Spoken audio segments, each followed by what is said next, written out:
Hey everyone, welcome to the Be Bold, Make Waves podcast, a show bringing you inspiring stories of women who are growing and scaling their business. I'm your host, Laura Comark, a website and tech integration specialist who works with online business owners who love their work and not their website. Join me as we have incredible conversations about business, mindset, productivity, and of course, the website and tech behind the business. Let's go ahead and dive in to this week's episode. Hello and welcome to the show today. For those of you who don't already know me, my name is Laura Comark. I'm a website and tech integration specialist who works with coaches and consultants who love their work, but not their website.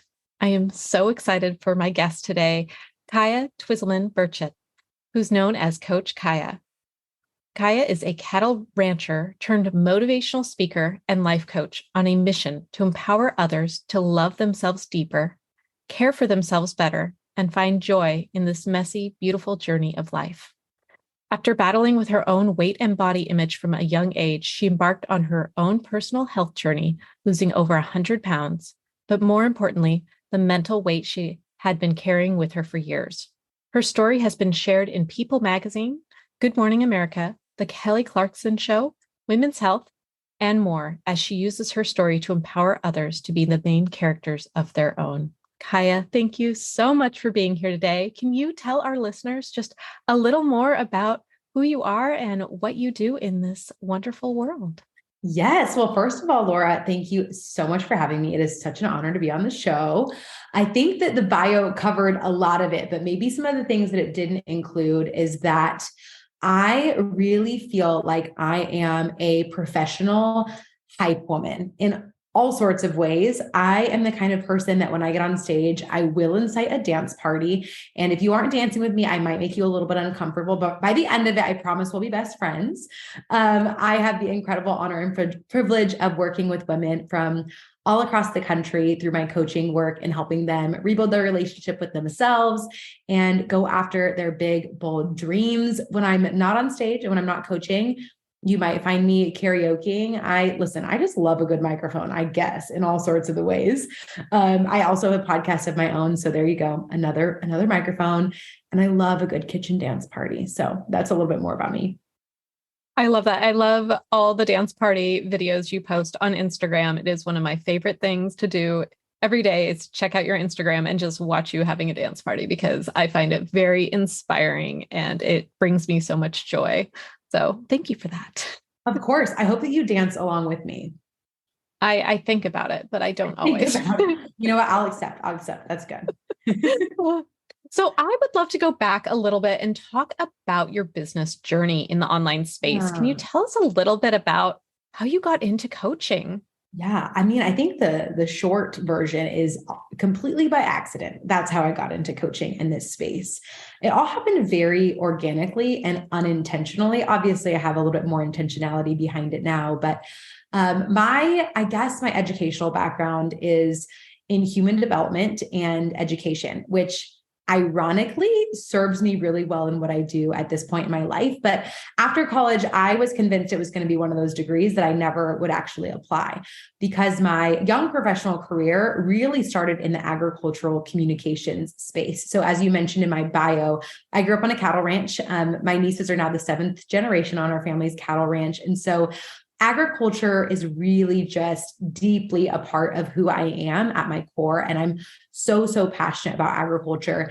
And what I realized was that my passion that's even more than agriculture is in people and all sorts of people from all different walks of life. And so what that looked like in terms of my first quote unquote big kid job out of college landed me a job at the Kentucky Beef Council. And I was the director of consumer affairs, which essentially, I was one of the people that was in charge of representing Kentucky's 38,000 plus cattle farmers through advertising campaigns, through digital marketing, through social media. I was the girl that was on the local news station whipping up recipes for Super Bowl that incorporated beef in 2.5 minutes and all sorts of different ways of really communicating with non-agricultural people about the benefits of beef, how beef was raised, and all sorts of things. And I loved that job so much because it really wove together two of my greatest passions and taught me so much about marketing and communications in so many different avenues.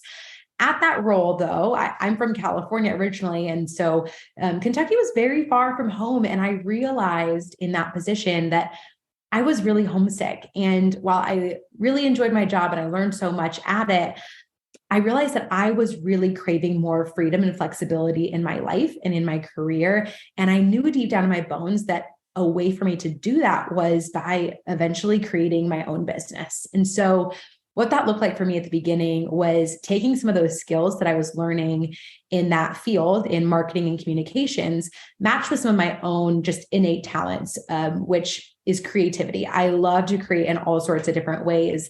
And I asked myself, okay, how can I create a side hustle, as we like to call it, so that I can dip my toe in the water of what it might look like to have my own business before I decide if this is really the direction that I wanted to go.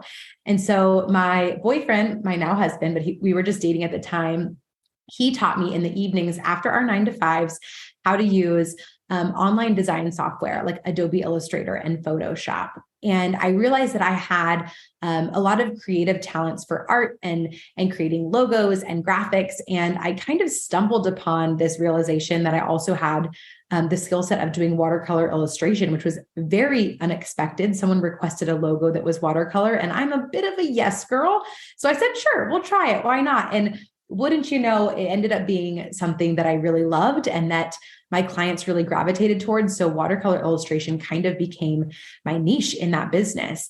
That first business was called Burley and Barley, Creative and Editorial. And it was kind of a nod to my husband and my backgrounds. He grew up on a Burley tobacco farm. I grew up on a cattle ranch that also raised barley. And so it was a little bit of a nod to our ag roots. And most of our clients at the time were farms and ranches and agricultural small businesses that we were really helping to support, not just with graphic and logo design, but I even did some basic website design, some copywriting, some social media consulting, some photography. As I mentioned, I was a yes girl. So anything they needed, I said, yeah, sure, I'll try. I'll give it a go. And oh my gosh, was that a learning curve, let me tell you. And that was really the way that I first explored entrepreneurship. Obviously, that is not what I'm currently doing now. And that also kind of organically shifted. Do you want me to dive into how that happened? Yes. So with Burley and Barley, things were going good. It was lots of growing pains and learning about business and taxes and all that fun stuff that, I honestly didn't enjoy as much as the actual art piece. And there was a job that came open back in my hometown in California. And I was being recruited to apply. And I thought, I am not qualified nor interested, but I know a guy who was my husband at the time, who happened to be not fully satisfied in his job. And so I like to think that I kind of snuck in at a sweet spot in pitching this idea to him, because let me tell you, it is hard to get a Southern boy to leave the South. But he applied for this job, which was the executive director of our local SLO County Farm Bureau, which actually is the office that I'm sitting in right now. It gets better Wi-Fi than the ranch. So there's a little rural problems for you. But it happened at a time where I really had to ask myself when we decided to move back to California, do I want to get another 9 to 5? Or do I want to go all in on this side hustle? Because at the time, it wasn't at the revenue goal that I wanted to before I really felt fully confident in taking it full time.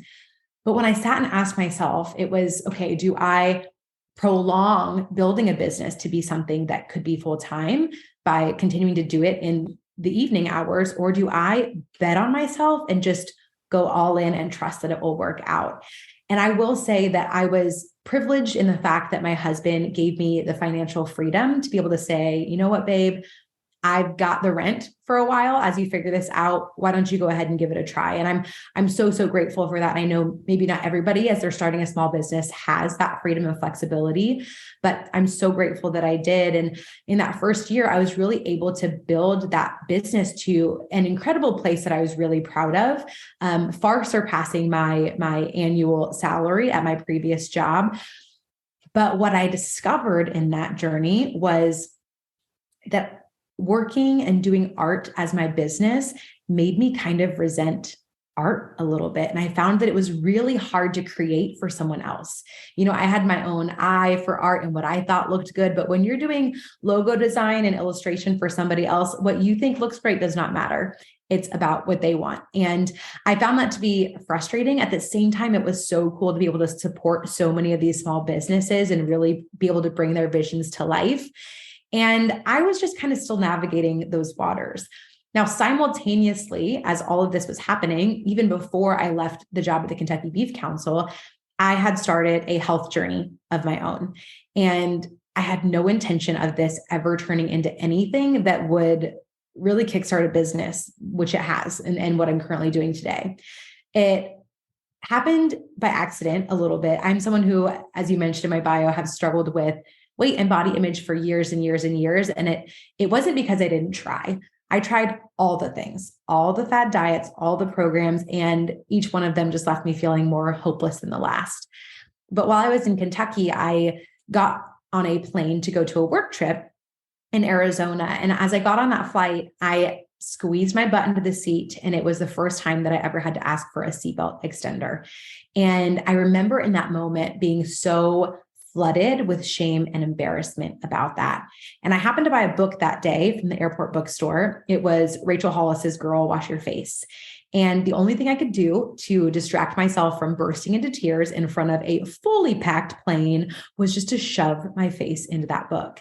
And you can call it coincidence, you can call it divine intervention, but there was a message in that book that I needed to see that day. And I was at a point in time, a moment in time that I was really ready to receive it. And the message had to do with ownership.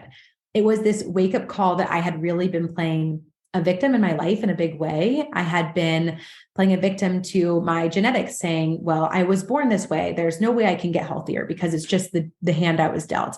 I played a victim to my job, saying, I don't have the time or money or resources to afford the fancy gym memberships or the fancy weight loss programs. I blamed my partner, saying, if he doesn't hop on the dieting bandwagon with me, then I can't be successful. And I realized that I was giving all of my power to everyone outside of me. And it was a hard pill to swallow, but also the most freeing feeling in my life to realize if it was my choices that got me here in a place where I'm unhappy, unhealthy, unfulfilled, unsatisfied with my career and my life and my lifestyle, then it gets to be my choices that get me somewhere else. And that moment really sparked, it really was this catalyst for my personal development journey, but also my business journey. That's also what really inspired me to start the side hustle in the first place. And I started really focusing on habit development and diving more into personal development. I finally started to listen to this podcast thing that everybody was talking about. I finally opened up that app on my phone and started following different coaches and entrepreneurs. And it opened up my eyes to just what's possible in the world and made me realize the power that mindset played in all of it. And so I really just kind of put my head down and did the work on myself. And fast forward a year, I happened to lose over 100 pounds in that first year of doing this work. And as I shared online about it, just with friends and family, with no really intention of doing anything, but telling people all the things that I was learning, because I just wanted other people to know. I thought, gosh, if I would have known all this mindset stuff earlier, imagine how my life would change. I want to just scream it from the rooftops. And I started doing that. And wouldn't you know it, people were really receptive of it. I started getting messages asking me, hey, can I hire you as a coach? And I thought at the time, what? Me? A coach? I'm not qualified to do that. I don't have any fancy credentials or certifications. What does a coach even do? But I'm a bit of a yes girl. And so I thought, you know what? If you're willing to trust me to be your coach, I'm willing to try to be your coach and we'll just learn together. And I fell in love with it. I had never felt more aligned in my entire life. And I just kind of followed that nudge and that urge and that desire. And the more people asked, the more that I served. And it wasn't until the folks that work at Beef It's What's for Dinner, the National Cattlemen's Beef Association, approached me and said, "Hey, Kiah, we love your story. We love this health transformation that you've had. We know that you are, you ate beef through the whole part of it. You happen to be media trained. Can we pitch your story?" And I said, yes, unsurprisingly. And they happened to pitch my story to People magazine, which picked it up in their June 2020 issue. And then they pitched it to Good Morning America. It was on Access Hollywood, and it turned into this flood of media coverage because, let's be honest, Laura, before and after pictures are sexy and get a lot of clicks. And so that story happened to get translated into over 40 languages that I'm aware of. Wow. And it flooded to the media, and it reached 1.5 billion people that summer, that story alone. And of course, as I translated the stories, all of the stories, it got misconstrued in lots of different ways. But what happened was it made my Instagram platform blow up really overnight, in a kind of a crazy time of the world. It's in the middle of a pandemic, but it gave me the opportunity to ask myself, do I want to continue doing my Burley and Barley creative and editorial work, which has been really great. And I'm so proud of myself for building my business up to a very sustainable place. Or do I want to pivot and go all in on this coaching thing that's just lighting my heart on fire? And I decided to say goodbye to all of my Burley and Barley clients and dissolve that business. And I have been full-time coaching ever since. Oh my goodness. What a story. I love that all so much. I love how you listen to the nudge. Mm-hmm. I think it can be so hard when we feel this kind of intuitive pull to hear it when there's a lot of noise going on in the world. So I love that you leaned into that and you were like, I'm loving this. And you just went for it. Mm-hmm. Love that so much. So inspirational. And so now you are coaching women on finding their joy, on becoming confident. Tell me a little more about what are some of the things that you help your clients with? Yeah. So when I first started coaching, the women that were approaching me were other women who wanted to lose weight, right? They saw this transformation and they said, I want that too. And so I started kind of in that realm, really working with women who wanted to lose weight. But what I realized is that what I wanted for my own self and what all these other women wanted when they came to me, they thought it was weight loss. And what I discovered in my own journey was that it wasn't necessarily weight loss that I wanted. It was what I thought weight loss would mean in my life. What I wanted was more freedom. What I wanted was more energy. What I wanted was more self-love, more self-confidence, and all of these things that I realized I wanted that I thought weight loss would mean happened to be feelings and emotions. And what I learned was that feelings and emotions aren't born of circumstance. They aren't born of you getting on a scale and having certain numbers flash on the screen. Those feelings and emotions that we create are born of thought. And what that meant was that I was able to start learning how to start giving myself those feelings and things that I wanted before losing a single pound. And so my coaching journey kind of started by working with these women who wanted to lose weight. And what I discovered was, I don't want to be a weight loss coach. I don't want to help women lose weight. I think that there are so many more important things in this world than someone's body mass and someone's size and shape. What I wanted to help people and these women do was rebuild their relationships with themselves, to tap back into what it looks like to love and accept yourself, regardless of what you weigh, regardless of how your body will inevitably continue to change and evolve as you do. We are constant changing and evolving beings, especially as women. We go through so many different things in our life as our body changes. If you navigate, carrying a child and bringing life into this world through menopause, through aging. And I realized I don't want to teach women how to try to look a certain way. I want to teach them how to feel a certain way, regardless of how they look. And what I discovered was by helping these women rebuild that relationship with themselves, just like this happened for me, when you learn to love and accept yourself as you are, you start showing up and treating yourself as someone who loves and accepts themselves. And for some women, the result of that might be weight loss and it might not be, and that's okay. And so what I do right now with women is I realized I started with doing one-on-one coaching and I loved it so much. But I had a point where I said, okay, if I want to grow my business, I cannot create more hours in the day. So my option is, if I want to serve more women, is to find ways that I can do that without trading dollars for hours. And so I created my first digital course as a result of that. I knew I wanted to share these tools with as many women as possible. So how could I create these tools in a package that I could offer to more people? So I created my first digital course. I went through Amy Porterfield's Digital Course Academy, which was my first big investment in my business. And full transparency, it scared the crap out of me at the time. I had never spent that much money on myself. And it was the best gift that I could have ever given myself in my business. So I started doing that. It ended up evolving into this membership community with ongoing support. And recently I've pivoted again in my business and realized that for me, and what honoring my own energy looks like, means that I need more white space in a calendar. And while the membership model is a beautiful model for so many people and so many businesses, I realized that I needed time in my calendar where I wasn't constantly creating or constantly coaching. And so now I do a small group, almost like a mastermind 3-month group coaching, where I really help these women tap into what is it that they want in their life. And a lot of the women that come to me now are usually in a transition period. Maybe they want to start a business.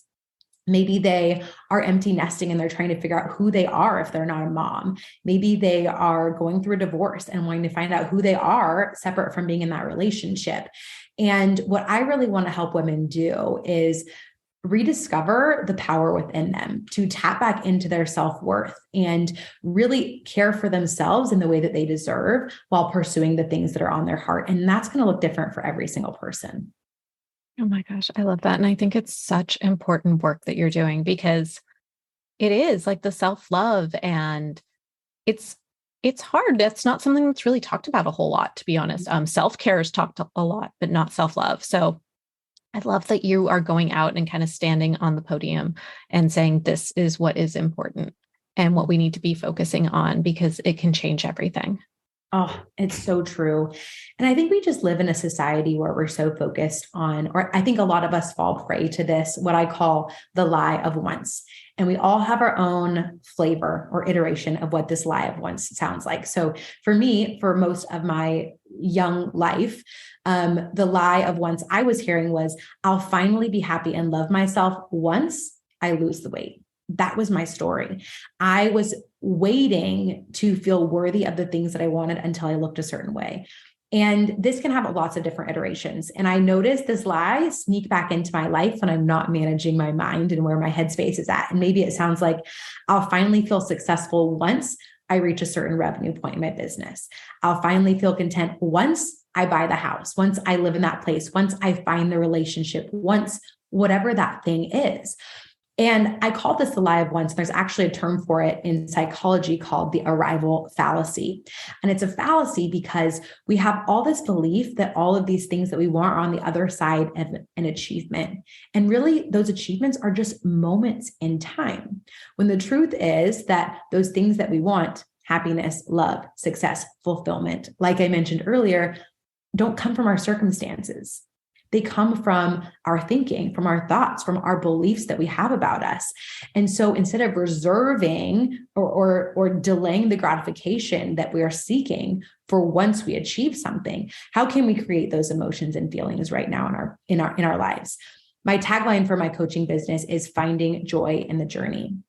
And the reason that I say that is because I think that we get so fixated on reaching the destination of, I use this mountain analogy a lot. And I think a lot of us have our eye on the peak of this mountain thinking I'm just climbing to get to that peak. And once I get there, everything is going to change.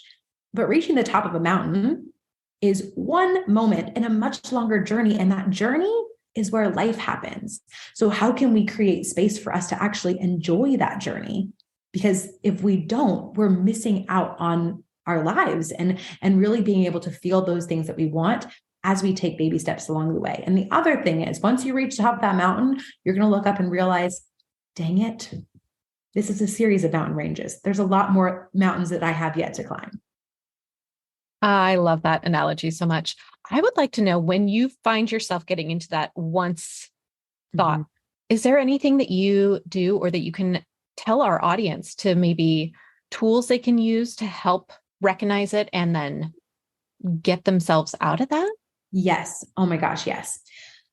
I think that the first step in any growth journey is always awareness. You can't figure out how to get where you're going if you don't even know where you're at. And the same is true when it comes to your mindset.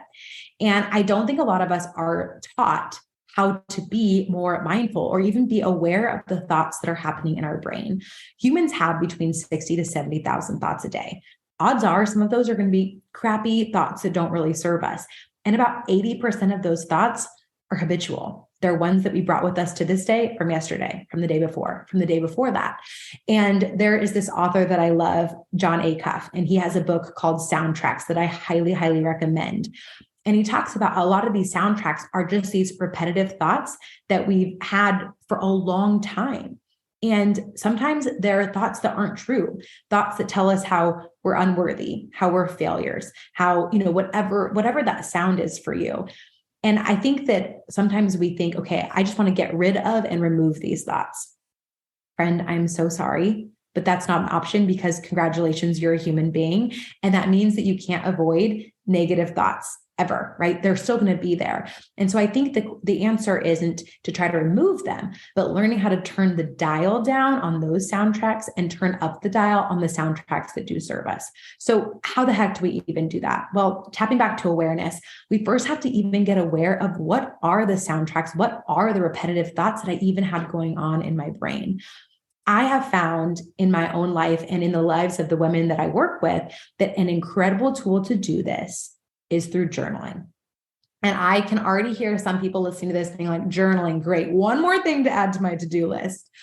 This is why I think journaling is so powerful. Journaling is a way for you to literally be able to take thoughts from your mind, put them on paper, and separate yourself from your thoughts. A lot of us get so caught up in our own stories. We identify with our thoughts and we believe that they are true, but you are not your thoughts. You are simply an observer of your thoughts. And so if we can literally create this physical space between ourselves and our thoughts, and we can actually observe them on paper, we can get to the root of why we maybe feel a certain way, why we're stuck. If we can get to the core of like, oh, I realize now that one of my core beliefs is that I am not successful or worthy until I make this certain amount of money. We can see that and change the story. We can tell ourselves a different story, but we can't do that until we understand what is going on at first. And so I love using journaling as a place to brain dump and to hold space with just no judgment and only compassionate curiosity for what's going on, to just write down all the things and then filtering through and ask ourselves, is this true? Or does this just feel true because I've been telling myself for so long?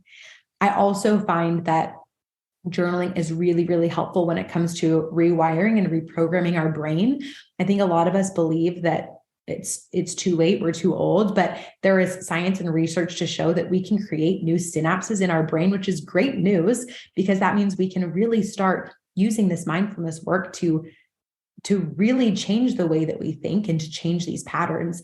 And one of the greatest ways to do this, and what I started as I started my health journey, was beginning with gratitude. And I know it sounds so cheesy and overdone, but it's not. It is scientifically proven that the more that we increase our gratitude, the more happiness and joy we'll discover in our life.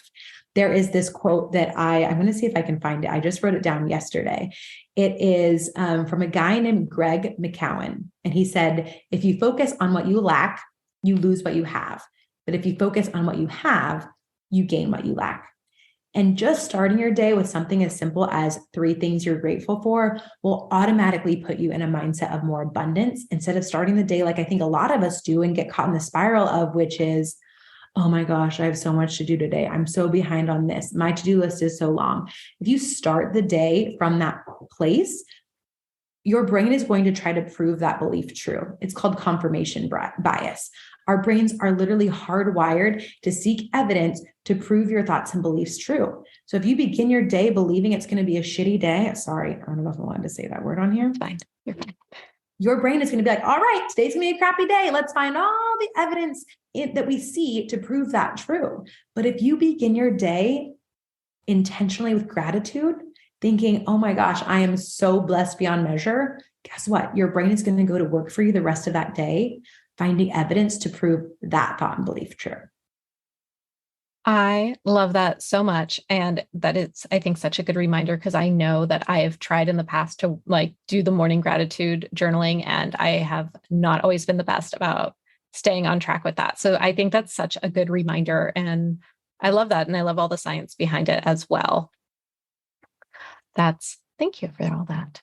Of course. I would also like to know, like, what would you say that you're doing that's you being bold in the industry, something you're kind of doing a little different than a lot of the other coaches in this space?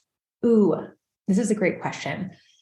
And I think there's lots of other examples of people that are doing this really, really well too. And it's something that I really try to embody.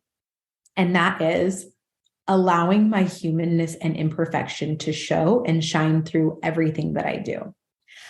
I think that when we are in a space of maybe being a service provider or being a coach like this, right? Women literally hire me to help guide them through some of the things that they're struggling with. And I noticed when I first started coaching, I felt this pressure on myself of like, I have to know the answers. I have to do all the right things. I have to live perfectly in alignment with all the things I teach, because if not, I will be a fraud.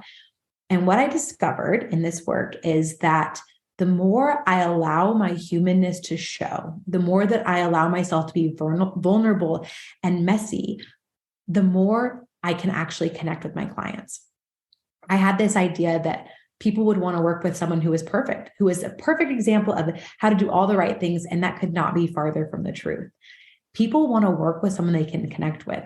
People want to work with someone who is able and willing to show like, hey, I don't do everything right all the time. And this is what I'm going to do today to help get myself right on track, right? They want to be able to see an example of someone who is showing up messy and imperfect and continuing to love themselves through that process. And so I never want to be someone who puts myself on this pedestal or becomes this high horse of thinking I am an expert at all the things and I know exactly what you should do and you should follow my lead. I want to be like, guess what? I woke up this morning also in a bad headspace, telling myself all these crappy things that I know aren't true. And today just kind of stinks, but this is what I'm going to do anyways. I know that moving my body makes me feel better.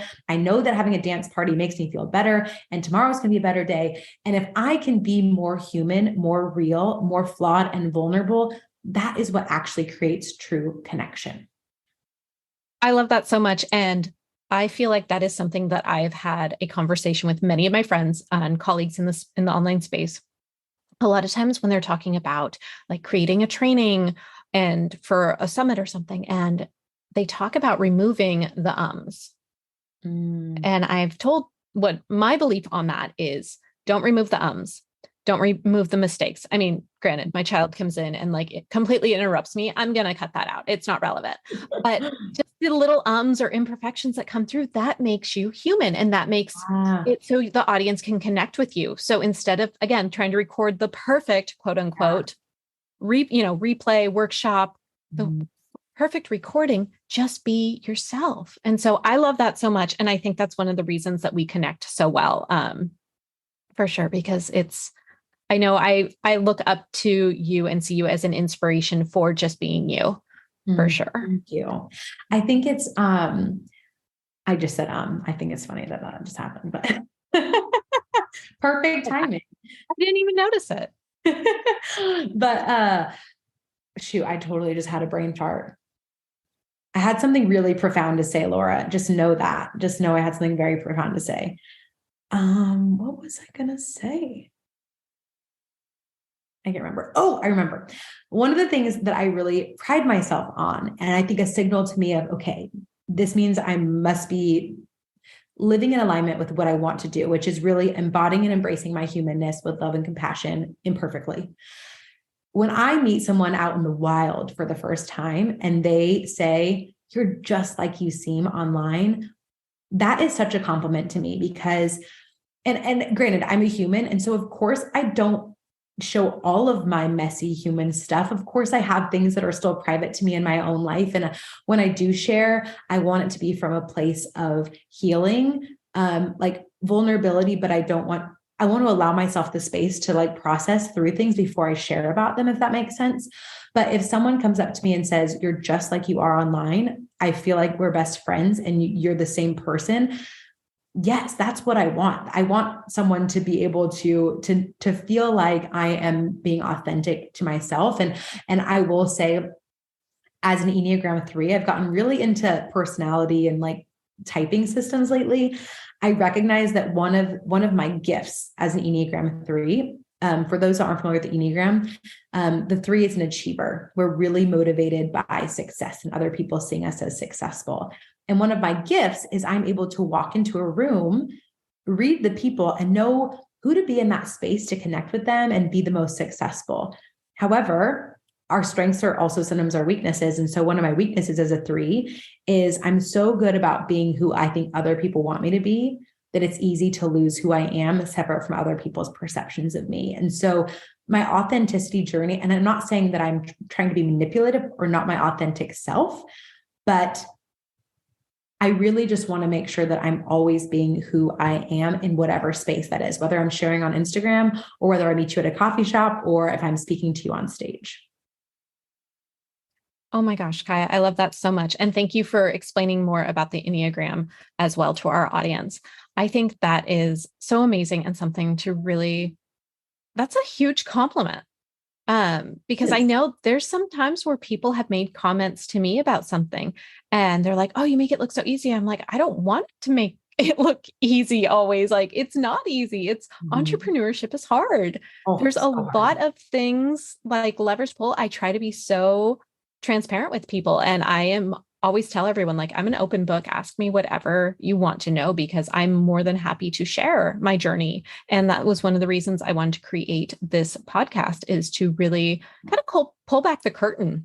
Yeah. And so that people can just hear more about the journey. Cause I feel like so much that's what they see is what's put out there on social media and not really seeing like the back end of the journey. So I love that so much. Thank you for sharing. We are getting close to our time, but I do have just a couple more questions that I do want to ask you. One of them being, I am such a big fan of celebration, and I know you are as well, but I would love to hear if you could pick one thing that you have celebrated in your business, in your journey, what would that be? Ooh, this is so good. And yes, I'm a big believer in celebration. Let's do all the celebrating.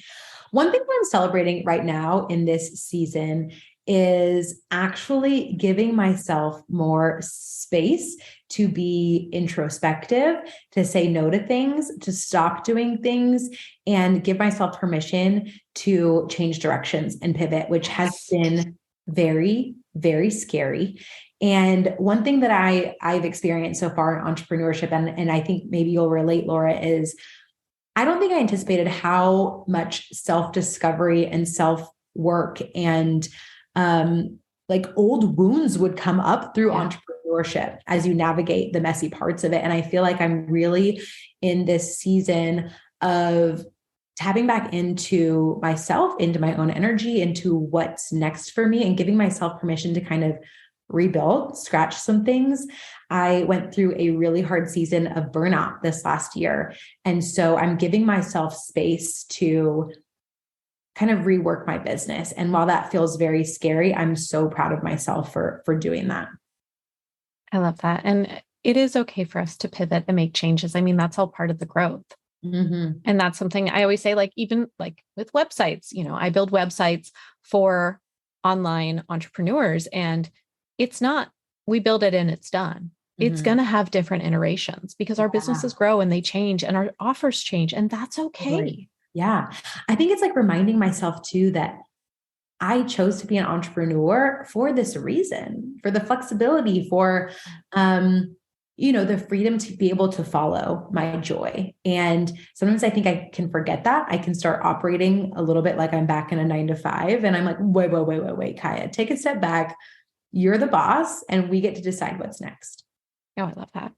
Okay. My final question for you today, that it's something I ask everyone who comes on the show. What is one piece of advice you would give someone when they're first starting out their business that would help them be bolder, be louder, and make waves? I would say to fail your way forward. I think the thing that stops so many of us from trying anything new is this fear of failure, this fear of, well, I don't know how to do it. Well, I don't have all the pieces. Well, I don't have those resources. And it's so easy to look at the people that we admire doing the things that we want to do and think, yeah, but they must be more skilled at this than me. They must have more access to resources than me. They've been doing this for so long. And I think it's important for us to remember that the people that are achieving the things that we want to do at levels that we could only ever dream of, the reason that they got there is because they failed their freaking faces off.